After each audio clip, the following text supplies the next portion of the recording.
ඔහෙලයි කෑවැයි මේ විදිහට මොනවද මේවට කියන්නේ මේ බෝන්චි. බෝජ.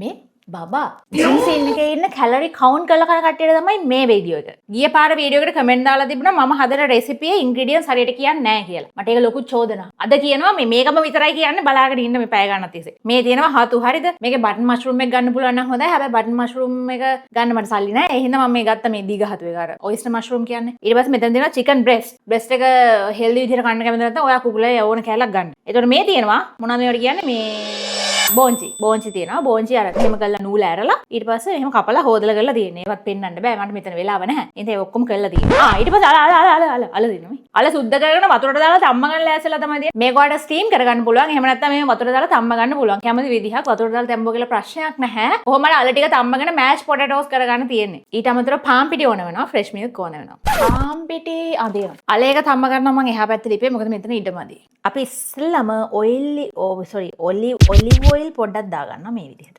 ඔලිව් ඔයිල් රත් වේගෙන එනකොට අපි ඒකට දානවා සුදු ලුණු. අම්මා මේ ගානට සුවඳ එද්දි අපි දාගන්නවා මේ බෝන්චි ටික මේකට. ඊට පස්සේ අපි මේ විදිහට මොකක්ද ඒකට කියන්නේ සොතේ කරගන්න. මේකේ ගේම තියෙන්නේ කොළ පාට ගතිය පවත්වා ගැනීමේ තමයි. මේ වගේ ගානට බැදුනට පස්සේ අපි ඒක ප්ලේට් එකට දාගන්නවා. තව චූට්ටක් දාගන්න ඔලිව් ඔයිල්. දැන් ඊළඟට අපි චිකන් එක මැරිනේට් කරගන්න යන්නේ. ලුණු ප්‍රමාණය කියන දන්නේ චුට්ටක් දාගන්න. ගම්මිට සූප් පොඩ්ඩක් දාගන්න. ඔරිගානෝ පොඩ්ඩක් දාගන්න. ඊට පස්සේ මේක හොඳට මේ අත ගාගන්න. මේ විදිහට චිකන් ටික මැරිනේට් කරගෙන දැන් අපි මේක දාගන්නවා පෑන් එකට මේ විදිහට. චිකන් මාළු එහෙම ඉක්මනට පොඩක් තැම්බෙනවා. ඒ හින්දා අපි චිකන් බ්‍රෙස්ට් එක තමයි තුනියට මෙහෙම හීනියට ලියාගත්ත කියන්නේ කපාගත්ත. ඊළඟට අහනවා ලියාගත්තේ මොකද්ද කියලා. දැන් අපි අනේ ඉන්නකෝ කුරු නෑකල කියලා එහෙම භාෂාව වෙනස් වෙන්නේ නෑ. ඔන්න ගාල්ල මාතර නම් ආ වෙනස් වෙනවා. ඔහෙලයි කෑවැයි තානකුරු හිටපු ගම එහෙමයි.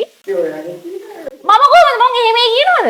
අපි තානකුරු ඇටිමේට් කරලා දාමු. මේ වගේ ගානට බැදුනට පස්සේ අපි ඒක දාගන්නවා ප්ලේට් එකට. දැන් අපි හදන්නේ සෝස් එක හදාගන්න. මේ පෑන් එකේ තෙල් තියෙනවා නම් ආයෙ දාන්න ඕනේ නැහැ. තෙල් නැත්තම් චුට්ටක් දාගන්න. දාගෙන අපි මේකට දාගන්නවා හතු ටික. මේ විදිහට පොඩ්ඩක් මෙහෙම කරගන්න. දැන් අපි ඒකට දාගන්නවා ෆ්‍රෙෂ් මිල්ක්.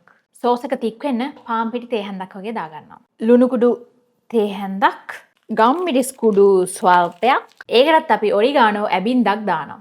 ඊට පස්සේ අපි මේ ආකාරයෙන් මේක කවලම් කරගන්නවා. හරි එච්චරයි. දැන් අපි මේ සෝස් එක මේක උඩින් වක් කරගන්නවා. මෑෂ් පොටේටෝ ටිකත් පැත්තකින් තියාගන්න. මොකද මේක දානවා? ඒක කොහොමත් කන්න පුළුවන්. ඒක බෝන්චිනේ. බෝජ. අනේ අන්නනේ. මේක කපන්න දෙන්නේ නැහැ. චිකන් තියෙනවා අස්සේ. මේ පිඟාන්න තුවාල කරන්න බෑ. එහෙනම් තුවාල වෙන්නේ නැති පිඟාන දෙන්නවා. උක කන්නකො ඒක ඇල්ල කන්න බෑද? පුළුවන් නේ. හෙල්දි කෑම එක. ජිම් සීන් එකේ ඉන්නේ. එහෙම නෑ අපි. ඉතින් මාත් දැන් කනවා.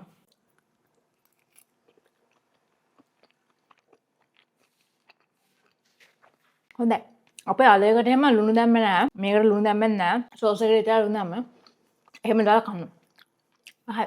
කන්න පුළුවන් ඉතින්. හෙල්දි.